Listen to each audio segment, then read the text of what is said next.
सीमा पर बीएसएफ की गोलीबारी में मारा गया मवेशी तस्कर बॉर्डर गार्ड बांग्लादेश का जवान निकला। बीएसएफ की ओर से बताया गया कि घटना के तुरंत बाद बांग्लादेश के अधिकारियों ने बीएसएफ को फ्लैग मीटिंग में सूचित किया कि उनका एक जवान लापता है और उन्होंने अंदेशा जताया है कि वह भारतीय सीमा की तरफ आया है। और वहीं पंजाब में गणतंत्र दिवस को लेकर हाई अलर्ट पर राज्य की पुलिस, 20,000 कर्मचारियों की सुरक्षा में की गई तैनाती। आतंकियों की ओर से दी जा रही धमकियों को लेकर राज्य में सुरक्षा को कड़ा करने के लिए गणतंत्र दिवस को लेकर पंजाब पुलिस हाई अलर्ट पर है। तो वहीं दूसरी ओर गणतंत्र दिवस परेड में दिखा महिला शक्ति और शौर्य का अद्भुत प्रदर्शन। पहली बार दिल्ली पुलिस की महिला जवान, सेना की महिला अधिकारियों और चिकित्सीय सेवा से जुड़ी महिला कर्मियों का दस्ता परेड करता नजर आया।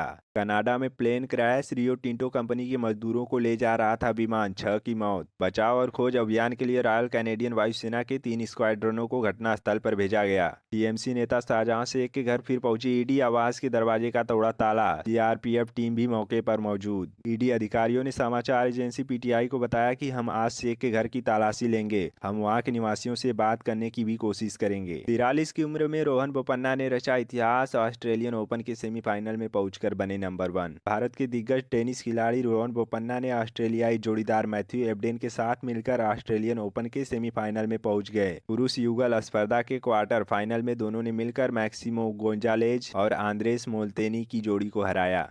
किसानों के हित में ओडिशा सरकार का बड़ा फैसला, पटनायक कैबिनेट ने लिया 1 लाख एकड़ में कॉफी की खेती का फैसला। ओडिशा कैबिनेट की आज हुई एक महत्वपूर्ण बैठक में अगले 10 वर्षों में राज्य में 1 लाख एकड़ भूमि पर कॉफी की खेती करने का निर्णय लिया गया है। इससे किसानों को फायदा होगा। गुजरात से एक बड़ी खबर सामने आ रही है। अमित शाह बोले, सरकार संपूर्ण पुलिस व्यवस्था में प्रौद्योगिकी के एकीकरण की बड़ी चुनौती पर कर रही है काम। नेशनल फॉरेंसिक साइंस यूनिवर्सिटी के एक सेमिनार में उन्होंने कहा कि पुलिस को अपराधियों से 2 पीढ़ी आगे रहने की जरूरत है। उदयपुर में 75 घंटे चले रेस्क्यू के बाद कुएं से निकाला गया बच्ची का शव। 3 दिन पहले 80 फीट गहरे कुएं में कूदी थी मां। शहर के समीप बड़े गांव क्षेत्र के लोयरा गांव में नागरिक सुरक्षा विभाग और एसडीआरएफ की टीम 75 घंटे चलाए संयुक्त रेस्क्यू ऑपरेशन के बाद 4 माह की बालिका का शव निकालने में सफल रही। बजट 2024 से जुड़ी एक बड़ी खबर सामने आ रही है। रियायतें बढ़ाकर एनपीएस को और अधिक आकर्षक बना सकती है सरकार। पीएफआरडीए की नियोक्ता योगदान पर छूट की मांग। पेंशन फंड नियामक एवं विकास प्राधिकरण पीएफआरडीए ने नियोक्ताओं के योगदान के लिए कर के मोर्चे पर कर्मचारी भविष्य निधि कार्यालय ईपीएफओ के साथ समानता की मांग की है। इस संबंध में कुछ घोषणाएं अंतिम बजट में किए जाने की उम्मीद है।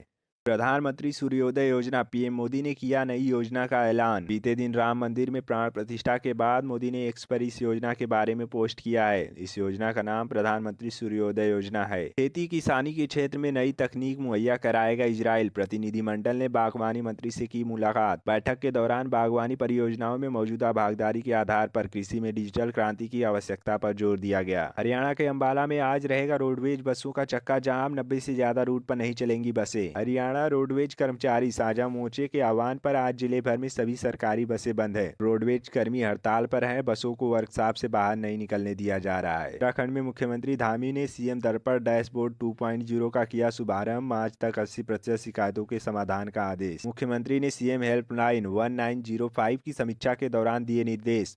मार्च 2024 तक 80% समस्याओं के समाधान का लक्ष्य। और साथ ही सीएम धामी का उत्तराखंड के लोगों को बड़ा तोहफा, परिवहन निगम के बेड़े में शामिल होंगी 330 बसें। दिल्ली एनसीआर में 2 दिन के लिए येलो अलर्ट जारी। जानिए 26 जनवरी को कैसा रहेगा मौसम। मौसम विभाग ने अगले 2 दिनों के लिए अलर्ट जारी किया है। कोहरे के कारण एयरपोर्ट पर सुबह 5:30 बजे दृश्यता का न्यूनतम स्तर 50 मीटर दर्ज किया गया। तो वहीं दूसरी ओर बिहार में पूरे जनवरी नहीं मिलेगी ठंड से राहत। 3 डिग्री तक गिरा बांका का तापमान। कुछ जिलों में शीतलहर को लेकर चेतावनी। और पंजाब में भी नहीं थम रहा ठंड का प्रकोप। पंजाब के 9 जिलों में कड़ाके की सर्दी, 4 डिग्री तक लुढ़का पारा। और झारखंड में भीषण ठंड के बीच आज चक्रवात का दिखेगा असर। रांची समेत इन जिलों में वर्षा की संभावना। कोहरे को लेकर भी अलर्ट।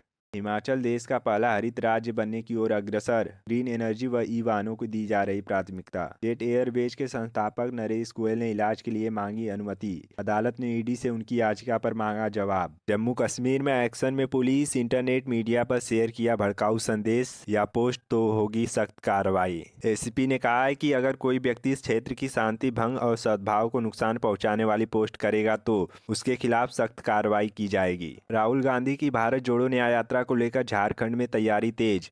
कांग्रेस अध्यक्ष ने खुद संभाला मोर्चा। भारत जोड़ो न्याय यात्रा को झारखंड में सफल बनाने के लिए कांग्रेस नेताओं की एक महत्वपूर्ण बैठक मंगलवार को कांग्रेस भवन में हुई। घबरा गई है भाजपा, झारखंड में नहीं डरेगी राज्य सरकार। ईडी के एक्शन पर सोरेन के मंत्री ने दिया रिएक्शन, कह दी बड़ी बात। झारखंड के मुख्यमंत्री हेमंत सोरेन पर ईडी के एक्शन के बाद झारखंड में राजनीतिक सरगर्मी तेज हो गई है। पेयजल एवं स्वच्छता मंत्री मिथिलेश ठाकुर ने कहा है कि प्रवर्तन निदेशालय यानी कि ईडी अनावश्यक रूप से सरकार को परेशान कर रहा है। राज्य सरकार ईडी से नहीं डरती है। शुवेंदु ने ममता के काफिर कहने पर उठाया सवाल, जिहाद छेड़ने की बात कहने का लगाया आरोप। भाजपा विधायक व बंगाल विधानसभा में विपक्ष के नेता शुवेंदु अधिकारी ने बंगाल की मुख्यमंत्री व कांग्रेस सुप्रीमो ममता बनर्जी द्वारा एक सभा में काफिर शब्द का इस्तेमाल करने पर सवाल उठाया है। नेताजी और आरएसएस का चिंतन एक है। भागवत ने मजबूत राष्ट्र के निर्माण के लिए मिलकर काम करने का किया आह्वान। महाराष्ट्र से एक बड़ी खबर सामने आ रही है। हमें भाजपा मुक्त श्री राम बनाना होगा। रामलला की प्राण प्रतिष्ठा के बाद उद्धव ठाकरे ने पीएम पर साधा निशाना। गुजरात में बीजेपी इस बार भी जीतेगी सभी 26 सीटें, पार्टी प्रमुख जेपी नड्डा ने किया दावा।